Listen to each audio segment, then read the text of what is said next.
usando o mês, no mês do livro que a gente trabalhou, Paulo e Estevão. Então, como página de abertura, eu vou ler justamente, né? De manhã a gente leu, agora também, é a prece que Abigail profere no momento em que Estevão está desencarnando. Tá? Para a gente fazer, e depois eu vou fazer a prece. Então, o Emmanuel coloca as seguintes palavras de Abigail. Senhor Deus, paz dos que choram, dos tristes, dos oprimidos, fortaleza dos vencidos, consolo de toda dor, embora a miséria amarga dos prantos de nosso erro, deste mundo de desterro, clamamos por vosso amor. Nas aflições do caminho, na noite mais tormentosa, vossa fonte generosa é o bem que não secará. Sois em tudo a luz eterna, da alegria e da bonança, nossa porta de esperança que nunca se fechará.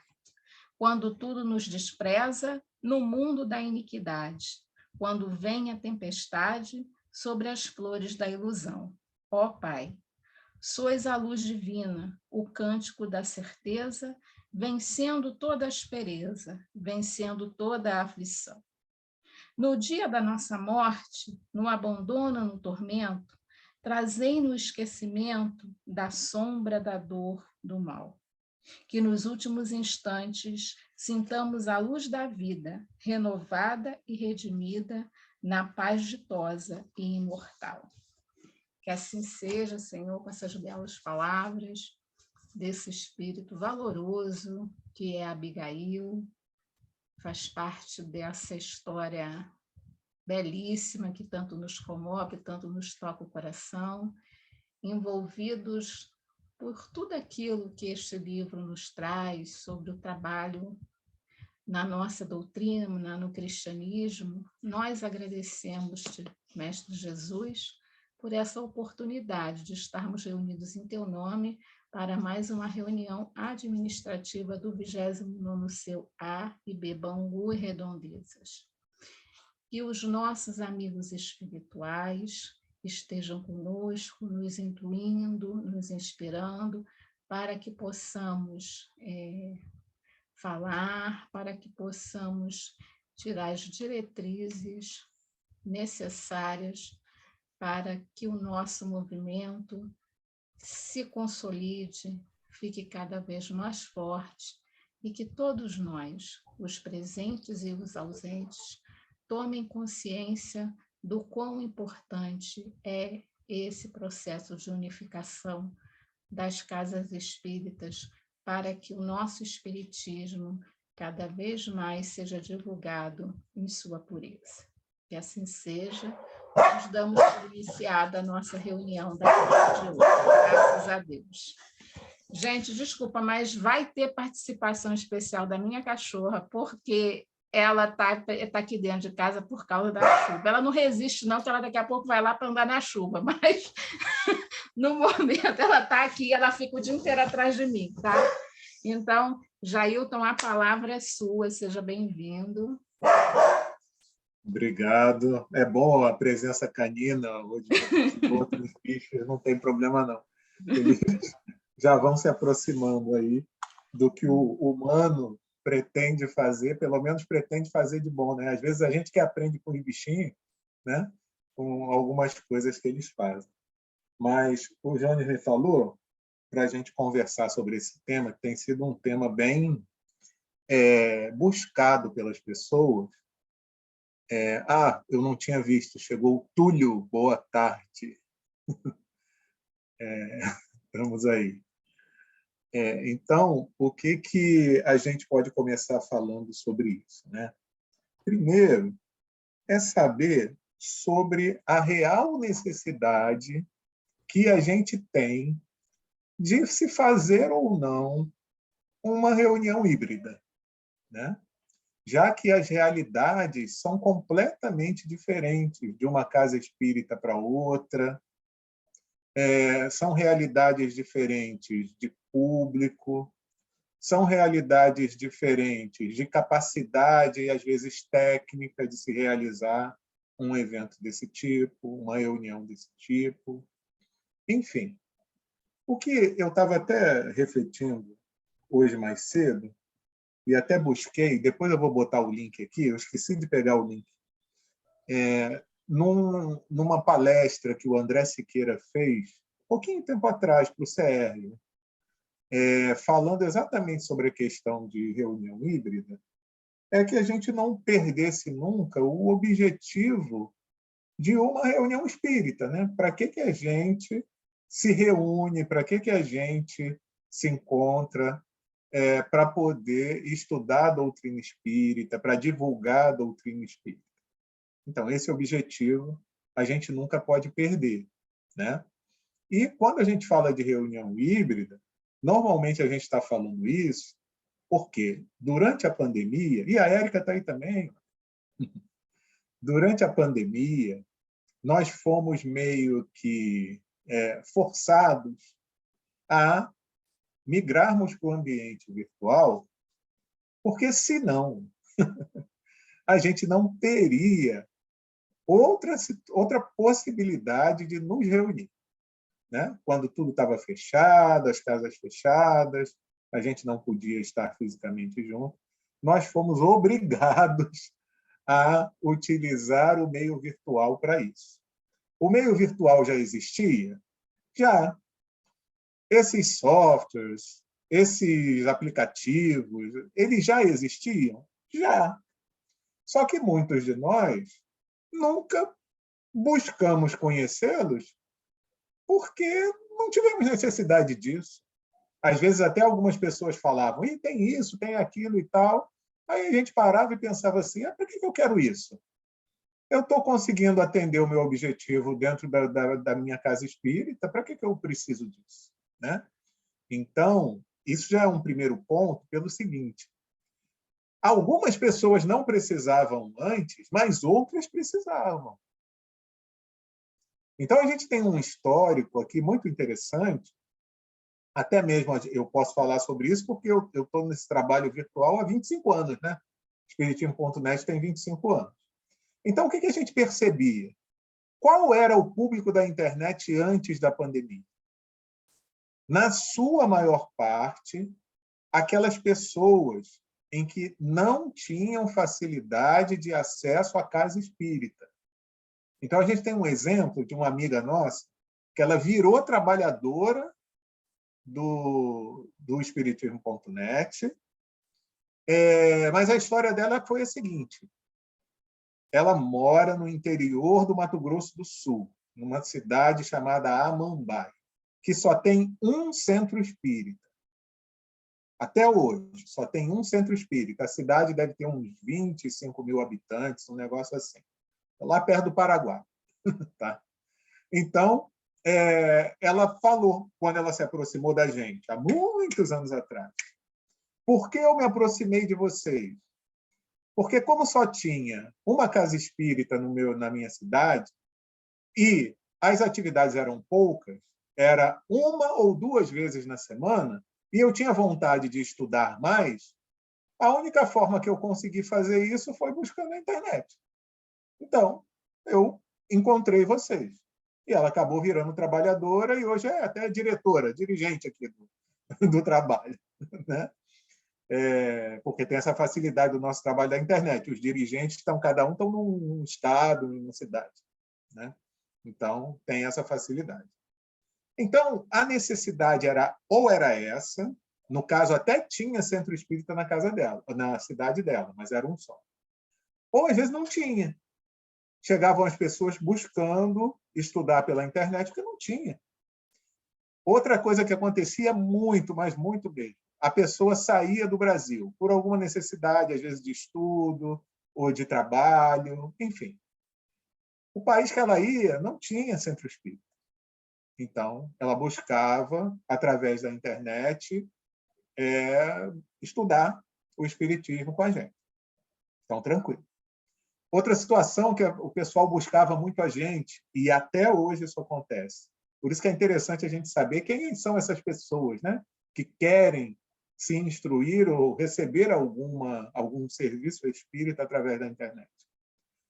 Pessoas que buscavam atendimento fraterno. Inclusive, até hoje, a maior parte das pessoas que procuram o Espiritismo.net é para o serviço de atendimento fraterno, virtual, que a gente também já faz há mais de 20 anos. E por que algumas pessoas diziam que buscavam o atendimento virtual?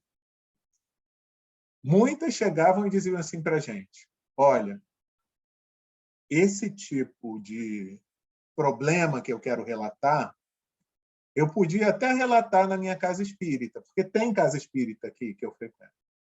Mas eu não tenho coragem de expor esse meu problema para as pessoas que eu conheço. Então, eu quero expor para aqueles que eu não conheço. Eu me sentiria envergonhado de me abrir diante daqueles que eu conheço. Entendeu? Então eu estou trazendo algumas coisas nesse sentido, até para a gente ter uma noção de que o público que nos procura através da internet tem as suas razões, né? Isso mudou com a pandemia? Mudou, porque num curto espaço de tempo, todo mundo teve razão de procurar o trabalho virtual, né? Porque ou era o virtual ou não era nada. Aí a pergunta que fica é a seguinte: e agora que a gente está voltando para o trabalho nas nossas casas espíritas? A gente precisa manter um trabalho online? Para que eu preciso manter também um trabalho online? É necessário que todas as casas tenham um trabalho online e trabalho presencial? Já ouvi, inclusive, algumas casas, algumas do exterior, tá? Que estão repensando. Nós precisamos, porque tem uma dificuldade, o pessoal no exterior, são poucas pessoas, né? Às vezes, para manter um grupo, tem que alugar uma sala comercial, às vezes. Né? É um negócio complicado. Aí estão chegando à seguinte conclusão: a gente não precisa mais fazer nada presencial, porque a gente, inclusive, está tendo mais público online do que quando a gente estava se reunindo presencialmente. Né? Então, algumas pessoas estão até pensando: não, então não vou voltar para o presencial. Então, todas essas questões a gente precisa ter em mente para saber, primeiro, qual é esse público que nos procurou durante a pandemia e que, de repente, porque eu já ouvi algumas pessoas assim: é porque agora, quando a gente passou a fazer a reunião online, o nosso público se ampliou e tem gente que frequenta as reuniões da minha casa espírita que moram em Manaus, tem um outro que é do interior da Paraíba.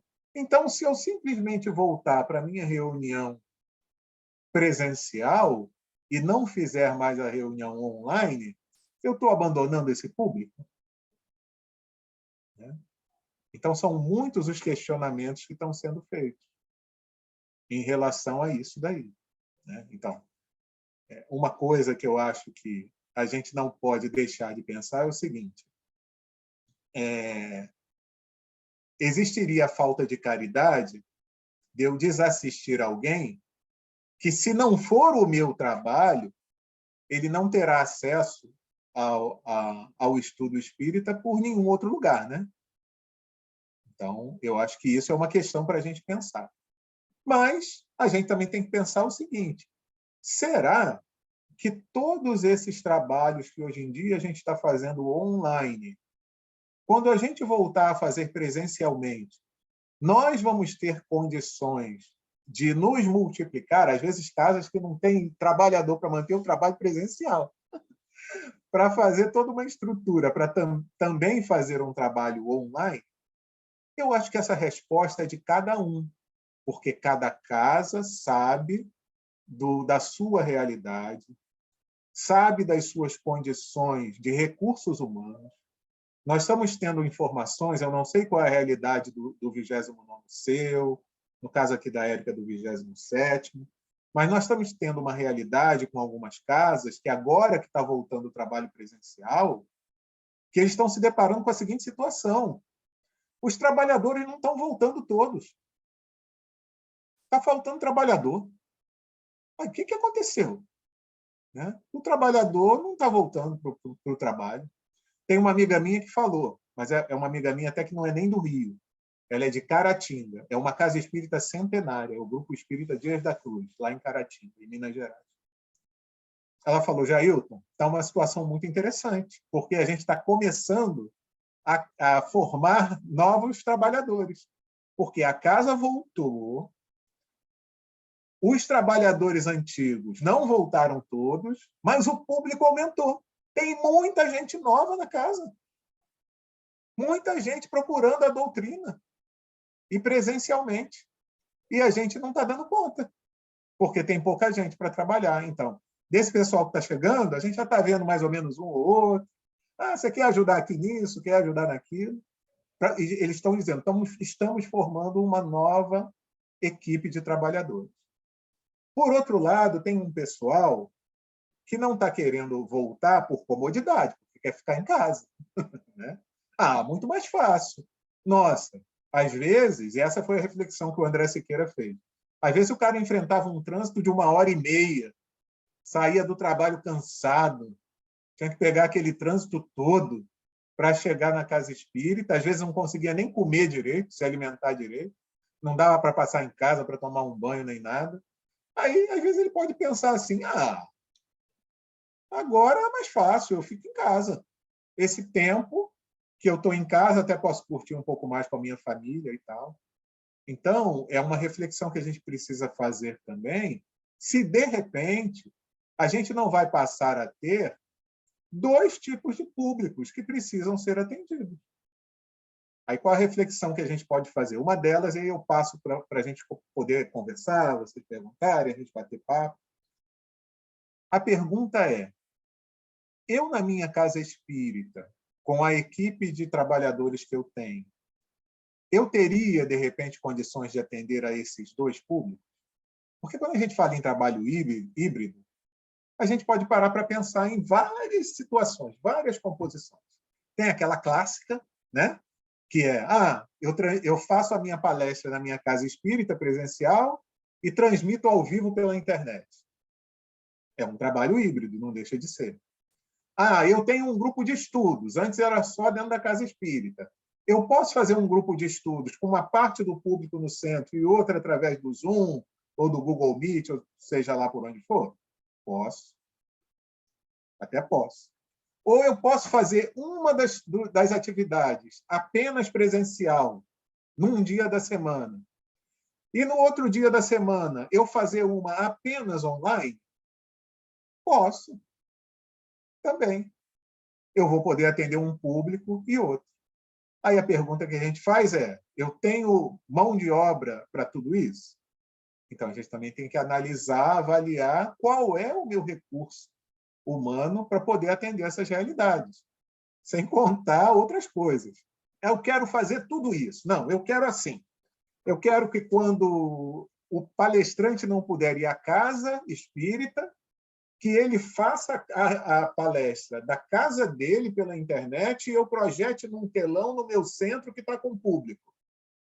Eu posso fazer isso também? É uma outra forma de fazer um trabalho híbrido, né? Posso. Tudo isso eu posso fazer, porque os recursos tecnológicos existem. Aí vem a outra questão, né? Custos. Né?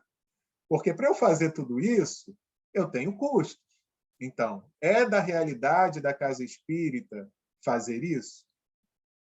Né? Então, cada casa tem uma realidade. Cada casa tem uma possibilidade de atender a uma determinada necessidade. E aí, para fechar mesmo, antes de eu passar para a gente bater um papo, tem uma outra questão que não é menos importante. E que não é observada muitas vezes pela gente.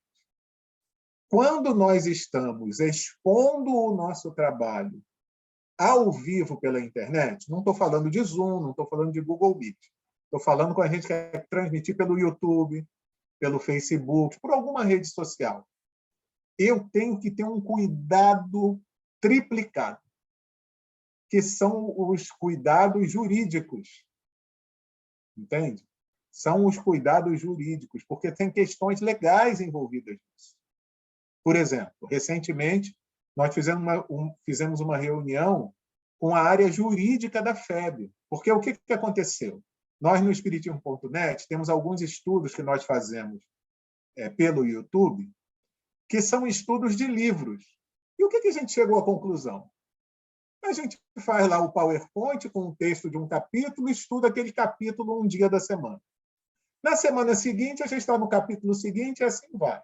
No final de um tempo, a gente estudou o livro todo, não somente estudou, como expôs o texto do livro todo, leu o livro todo, ou seja, a gente divulgou o livro todo, sem pedir autorização à editora. Isso pode?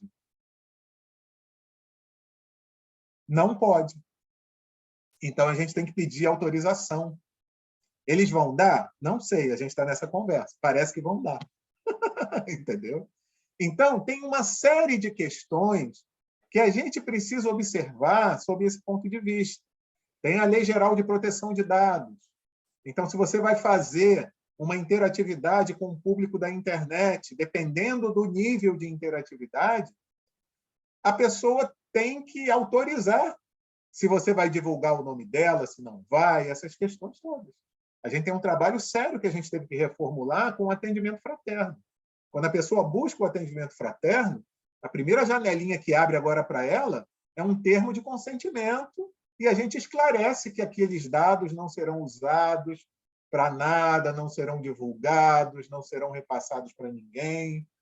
Então, a gente estando em público, a gente tem que ter um cuidado maior. Foi o que o pessoal da área jurídica da FEB falou. Olha, para um estudo dentro da casa espírita de um livro, vocês não precisam se preocupar com nada, porque vocês estão dentro do ambiente de vocês. Agora, a partir do momento em que vocês expõem isso, aí o cuidado precisa ser redobrado nesse sentido. Então, isso é uma outra questão também, que às vezes é esquecida pela gente, mas que a gente precisa ter atenção. Né? Até mesmo nos recursos de informática, né? Porque se a gente vai colocar dentro da casa espírita um equipamento para fazer transmissão, vocês não vão querer fazer com um software pirata, né? Então, é uma questão toda que tem que começar a ver e pesar e analisar, avaliar, para ver se tudo isso, o fôlego do nosso trabalho, do nosso grupo, da nossa casa espírita, ele é possível, né, atender. Então, joguei aqui uma série de questões. Não sei se botou caraminhola na cabeça de alguém, mas eu gostaria agora de ouvir vocês, trocar uma ideia, que a gente pudesse bater um papo, vocês pudessem me perturbar à vontade. Vamos lá.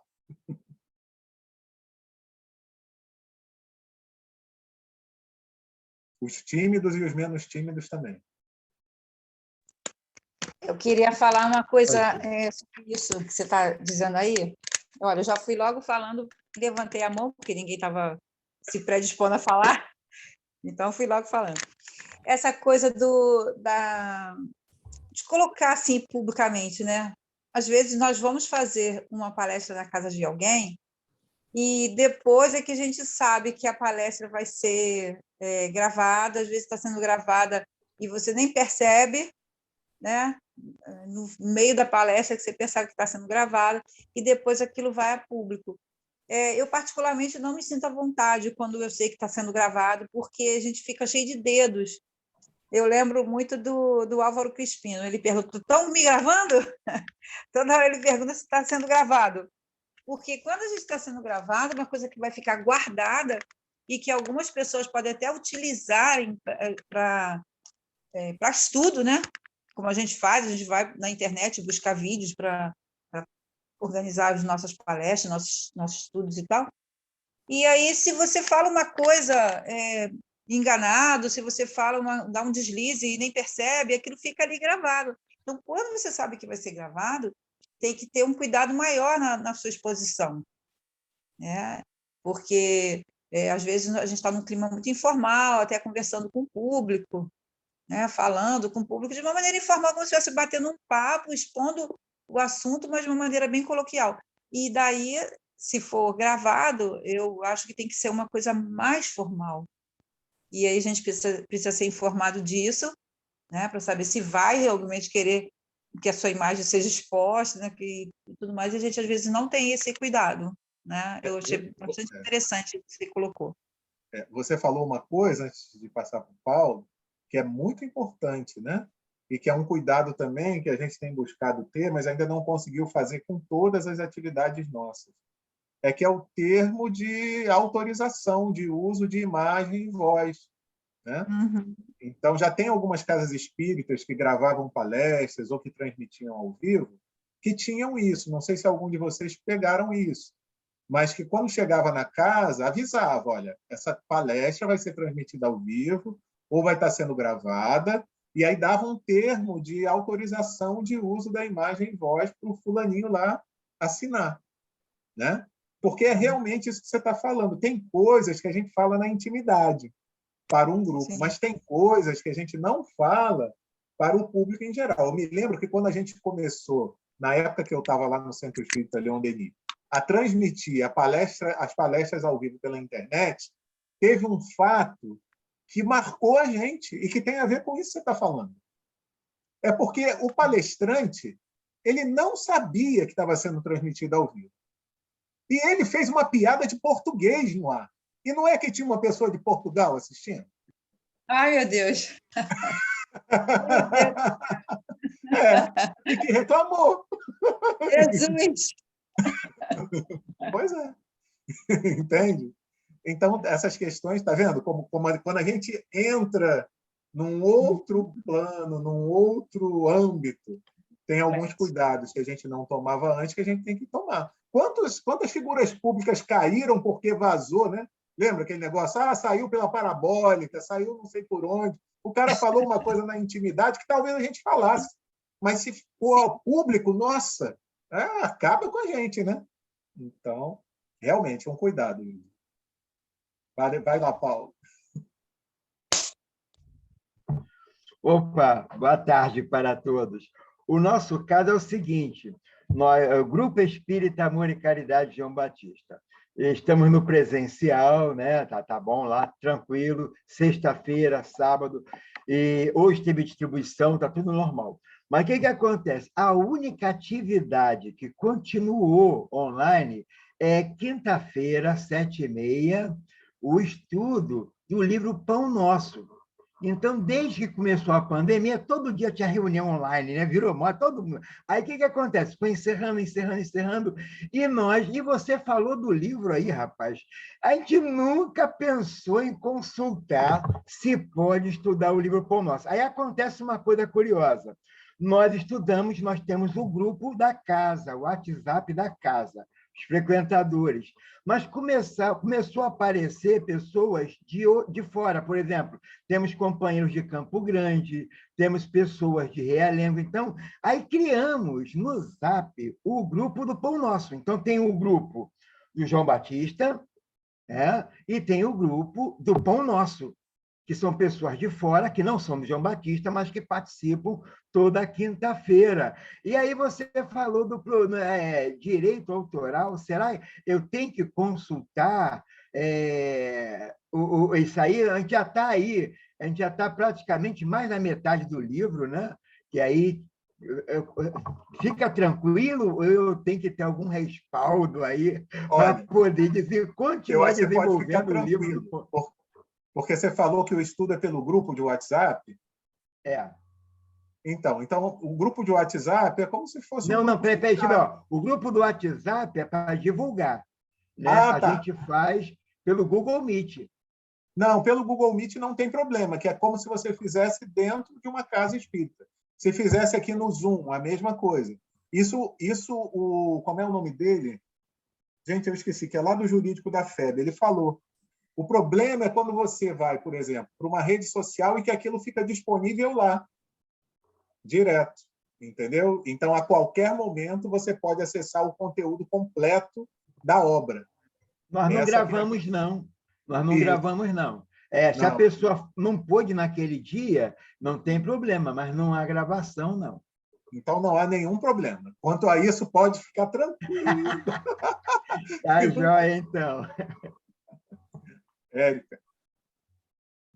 Olá, amigos. Oi, Jailton.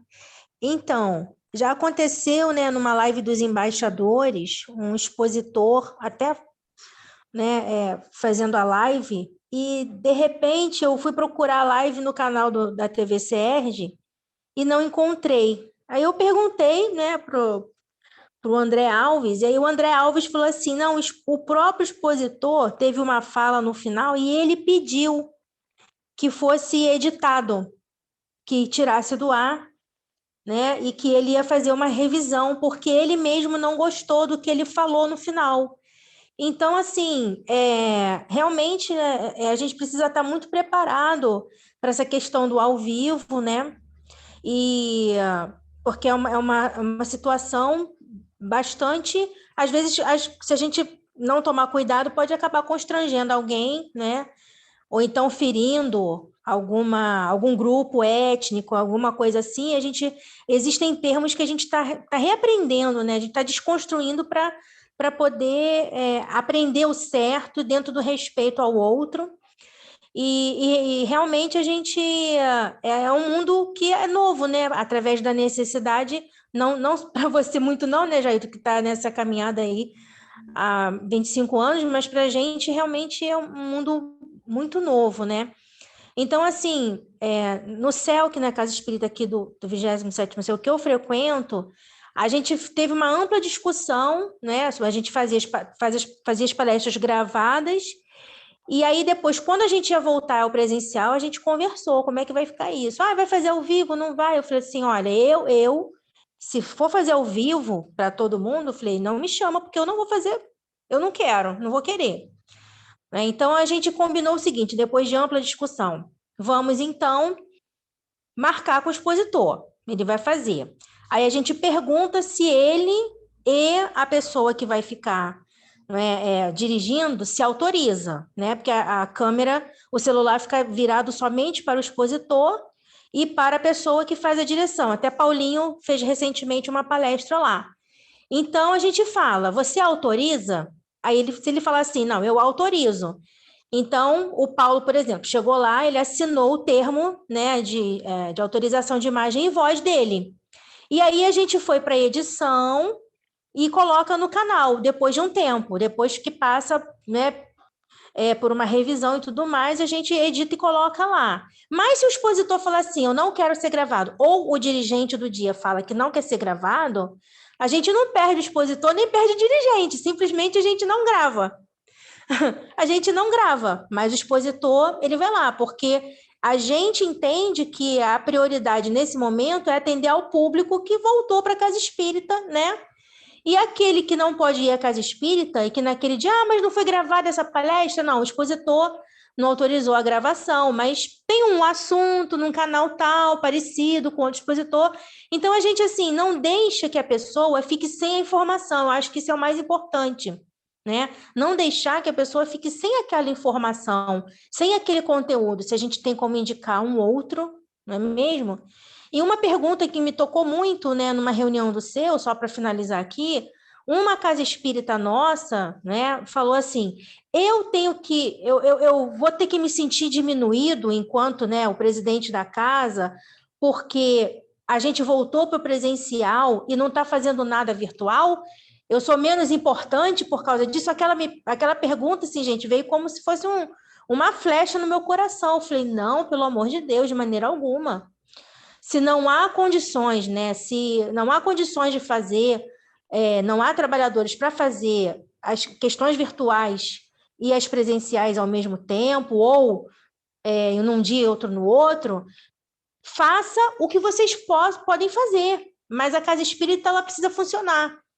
De uma forma ou de outra, ela precisa funcionar, só isso. Então, assim, tudo tem que ser muito pensado, tem que ser analisado de acordo com a realidade da casa espírita, da região, das condições financeiras, não é mesmo? Que a gente também tem isso, né?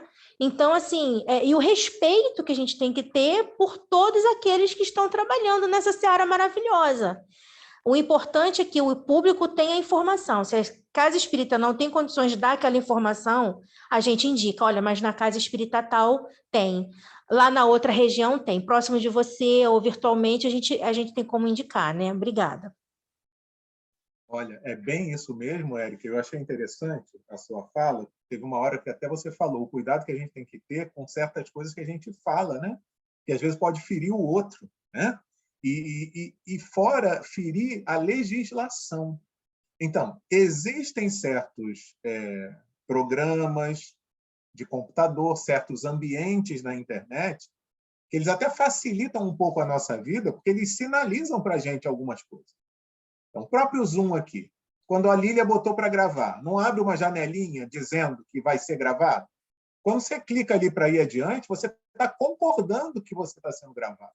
Você está dando a sua autorização. Entendeu? Que, aliás, a gente faz isso, às vezes, nem sem pensar, quando dá autorização para um monte de aplicativo no celular. Você autoriza a gente compartilhar tal informação? Você só vai lá dizendo ok, ok, sim, não sei o quê. Então, tem certas coisas que até pedem a nossa autorização, porque, hoje em dia, isso é necessário. Mas tem coisas que, às vezes, a gente é meio ingênuo, mas por desconhecimento. Então, é por isso que, nessa troca de ideias, a gente vai alertando um ao outro, que, às vezes, um conseguiu perceber uma coisa que o outro não conseguiu e vice-versa, né? E a gente vai trocando informação. Uma coisa que, dentro da nossa casa espírita também, a gente pode fazer numa tranquilidade, você planeja lá um evento. Aí, no início do evento, você coloca música, você coloca lá um slide com um material que você buscou em algum site, não sei o que e tal. Você planeja aquele evento rico de conteúdo, que você está sabendo que aquele evento vai impactar as pessoas. Você vai transmitir isso ao vivo? De repente, alguns desses conteúdos têm direitos autorais. Se você jogar no YouTube, a primeira coisa que vem, esse material tem direitos autorais e não sei o que e tal, e às vezes até o seu canal pode sair do ar por conta dessa questão toda, né? Então, até nessa hora, você vai ter que ter um cuidado maior. Às vezes, aquele evento, daquela forma que você pensou fazer, você poderia fazer dentro da casa espírita, mas se você passa a transmitir pela internet, aí você já vai ter que fazer algumas modificações para poder encaixar dentro dessas solicitações que a legislação pede, né? Lília. Oi, boa tarde, Ailton. Duas coisas, até aproveitando aí que você falou, a questão que tem que tomar muito cuidado, evento com adolescente e criança, porque tem que ter autorização, por isso até que quando a gente fez aqui o evento das crianças no ano passado, a gente tomou cuidado de não transmitir direto do Zoom. A gente até transmitiu, mas só as evangelizadoras que tinham autorizado e tudo mais, que apareceram no Zoom. A gente não colocou as crianças exatamente para... E caso você tenha, você tem que ter autorização de todos os responsáveis, bonitinho, porque isso aí dá uma confusão danada. E eu queria te perguntar, se nesse caso aí que o pessoal falou do livro, do Pão Nosso e outros mais, não tem a questão do domínio público? Tem a questão do domínio público, mas ele funciona da seguinte forma. 70 anos a partir da morte do autor. Então, no caso do Chico, vai demorar ainda um pouco. Né? Por exemplo, Leon Denis não tem problema. Leon Denis desencarnou em 1927. Já passaram-se os 70 anos. Ou tem uma outra coisa. Eu estou falando Leon Denis, mas também estou falando errado. Se for tradução, que é o nosso caso, né? Aí é da morte do tradutor. Entendeu?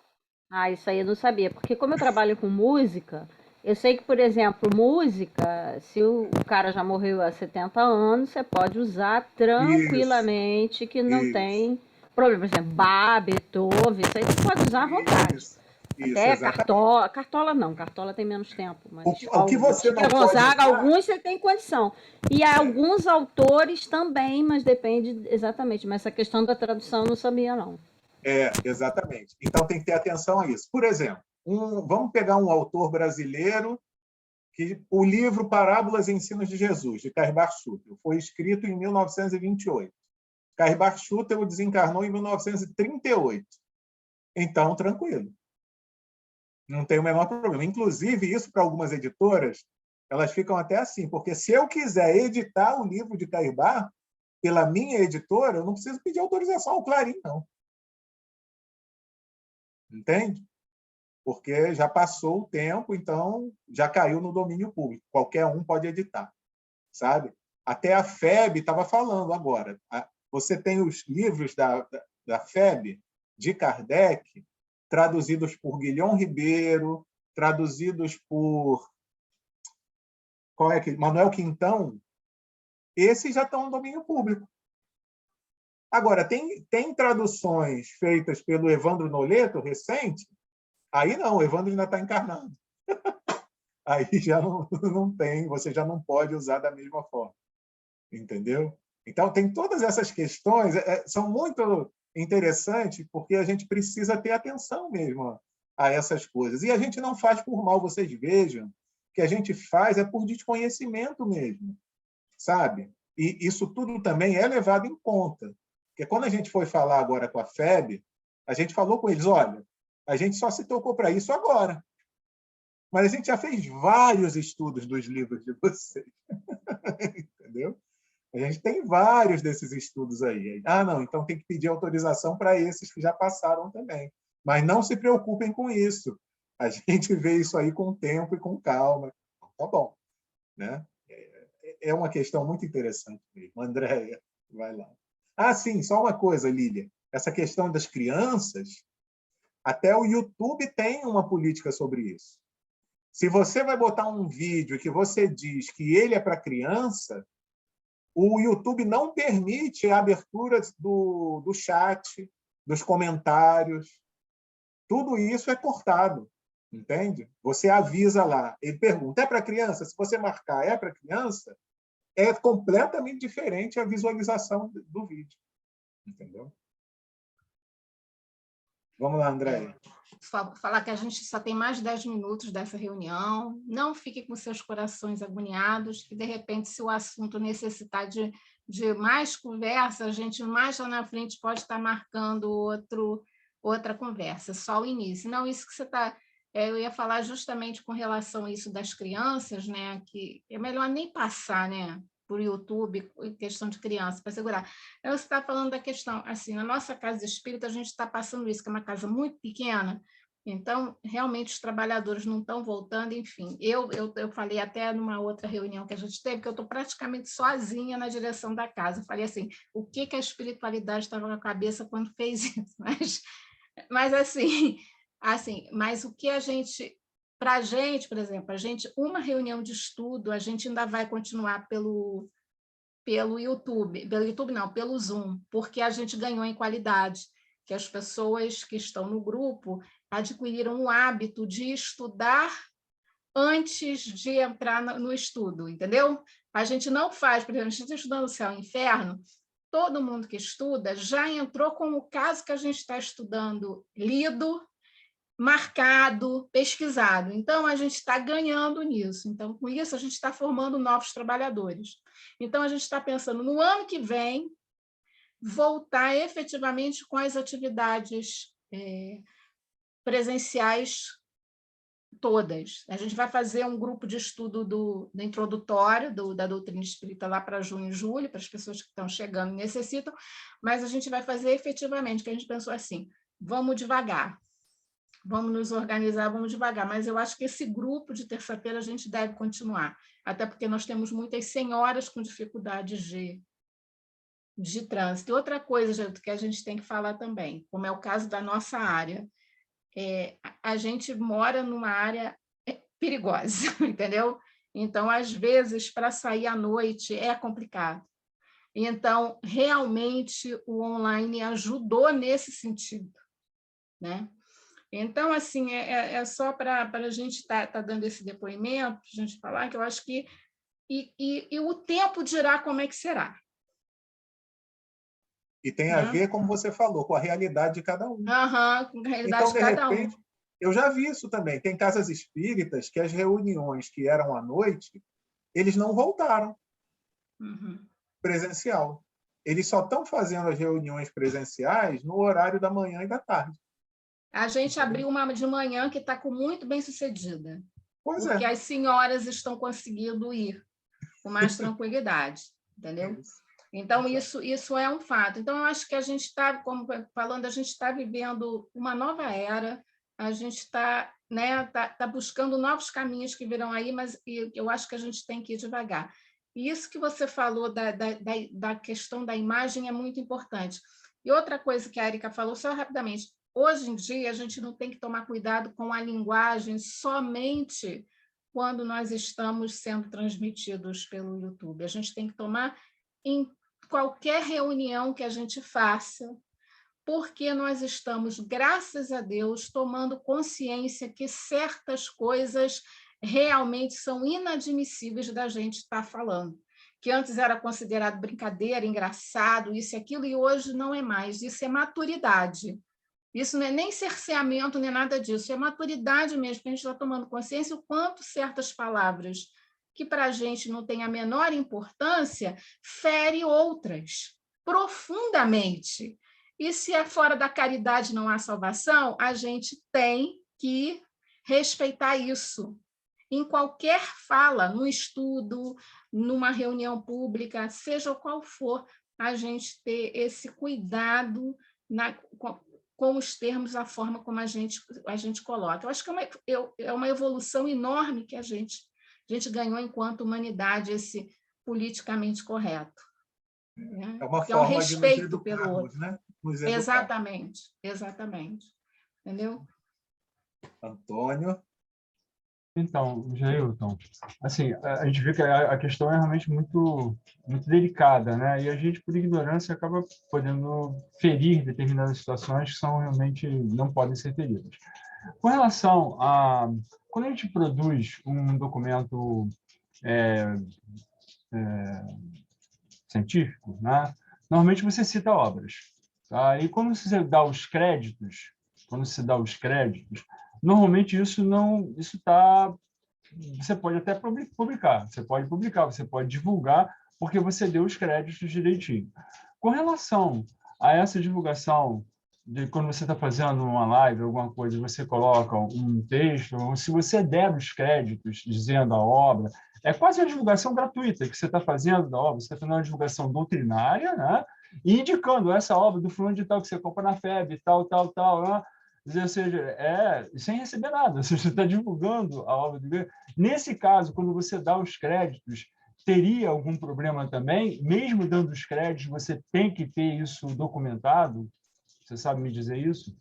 Na realidade, o que eles explicaram? Se você, num estudo, cita um trecho de uma obra, não há problema. Então, por exemplo, hoje eu fiz um estudo onde, no início, eu li lá o capítulo 27 do livro Pão Nosso. E citei que é o livro Pão Nosso, de autoria de Emmanuel, psicografado por Chico Xavier, da editora FEB. Nenhum problema. No nosso caso, o problema foi que, ao longo de um tempo, eu disponibilizei a obra completa. Aí é que é o problema, entendeu? Mesmo dando crédito, eu estou ferindo a lei, porque eu posso apresentar parcialmente, mas eu não posso apresentar a obra completa, entendeu? Mas assim, é a obra completa porque, juntando tudo que você falou, deu a obra completa ou você colocou de uma vez só? Isso, não, juntando tudo. Tá. Que isso é nosso caso, porque eu tenho um estudo na casa, que eu estudo as obras de Emmanuel. Tá? Eu não pego de um livro só, a gente vai por versículo, né? Estudando versículo. E vai para o YouTube? Vai para o... Nessa época, né, que a gente fez online, está indo para o Facebook. Tá? Então, é rede social, fica lá, né, gravado. Lá. Então, assim, é complicado. Se eu não pode, a gente dá os créditos, diz livro, diz de onde é que é e tal. Mas se tem que ter mais alguma coisa, aí que a gente vê que é importante, de repente, como esse assunto é tão delicado, né, e que tem várias questões, ter tipo uma cartilha, alguma coisa, uma diretriz, né, para a gente poder... Porque sabe por quê? Assim, o movimento espírita ganhou muito muito em termos de divulgação nessa época. Foi uma época muito difícil, mas foi uma época que teve um crescimento. Nós temos, por exemplo, nossa casa, uma casa pequena, somos poucos, mas ela se expandiu nesse sentido de que nós temos amigos na Nova Iguaçu, temos Colina da Baixada, temos amigos aqui em outros bairros que não têm, né, que nós fizemos esses amigos. E eles, sabe, seguem ali o trabalho, tá? Então, se a gente puder ter lá uma diretriz para fazer dentro da lei, direitinho, bonitinho, para continuar o trabalho, porque senão dá tanto medo, que eu não vou fazer mais nada. Eu vou parar agora e vou deixar de divulgar. Aí o pessoal lá, que disse que estava em depressão, estava com dificuldade e saiu porque acompanhou os estudos, que acompanha as palestras, como é que a gente faz? Né? E que fala, já fui de uma casa, mas eu gosto da casa de vocês. E aí? Eu gosto de ouvir, eu gosto de participar com vocês, eu gosto de ouvir a palestra. Então, como A preocupação... para não perder essa... A preocupação é justa, mas a gente também não precisa ficar apavorado. Porque o que acontece? O que acontece? Quando a gente levou essa necessidade, né, essa demanda para a FEB, eles até falavam, é uma coisa nova, que a gente nunca tinha parado para pensar, então vamos construir isso junto, até para formar um modelo que a gente possa usar para outras pessoas que vierem com essa mesma demanda, porque até agora não teve, né? E também tem uma outra coisa. E porque o formato que a gente usa, a gente viu essa necessidade. Qual é o formato que a gente usa? Apresenta o slide na tela com o texto do capítulo. Então, está o texto ali completo. Nós lemos o texto todo, certo? Então, ao final de um tempo, o livro vai estar completo. Mas, caso eles não deem autorização, que pode até ter essa possibilidade, a gente muda o formato. A gente não coloca mais nada na tela, a gente não lê o livro, o texto completo, a gente faz, de repente, só um estudo ali do texto. Comenta, né? só. Dá para a gente fazer uma atualização do formato, né? E fazer uma adaptação. Mas, a princípio, foi o que eles falaram, não é para a gente se preocupar, sabe? Dá para a gente continuar fazendo o trabalho do jeito que a gente está fazendo, a gente continua, no nosso caso, a gente continua fazendo, mas buscando ter esse amparo de fazer tudo dentro dos conformes. Quando a gente tiver lá uma resposta, tiver todo um procedimento que eles colocarem para a gente, aí a gente vai trazer para o movimento espírita, né? Porque, inclusive, foi até interessante, porque foi o André Siqueira, Érica, que lembrou para a gente fazer essa aproximação, entendeu? Com o jurídico da FEB. Então, ele falou, isso pode servir de modelo para depois a gente divulgar para os outros, né? para as outras instituições, através do movimento espírita, para passarem a ter esse cuidado também. Mas, Antônio, pode continuar fazendo o estudo. Tá bom. Quando tiver uma novidade, eu aviso a vocês. Tá bom. Bom, Obrigado. gente, nosso tempo já se esgotou, mas eu acho que a gente pode... Opa, fechou seu microfone. Alguém fechou. A gente pode estar pensando até em estar refazendo isso. Quem sabe, Érica, a gente não propõe esse assunto, principalmente de direitos autorais, como um trabalho nosso da Reunir 6, né? E é algo importante, né? Até para a gente ter a nossa reunião, a gente tem alguns eventos em conjunto, de repente, a gente trabalhar isso a nível de Reunir 6, né? Para estar conversando, que é algo, como você falou, novo, mas que a gente tem que falar. E eu vou lembrar uma coisa, Túlio Márcio sempre tocou nessa tecla. Eu falo assim, há anos que Túlio vem chamando a atenção da gente para essa questão do jurídico, dessa questão de direito de imagem, isso e aquilo. Né?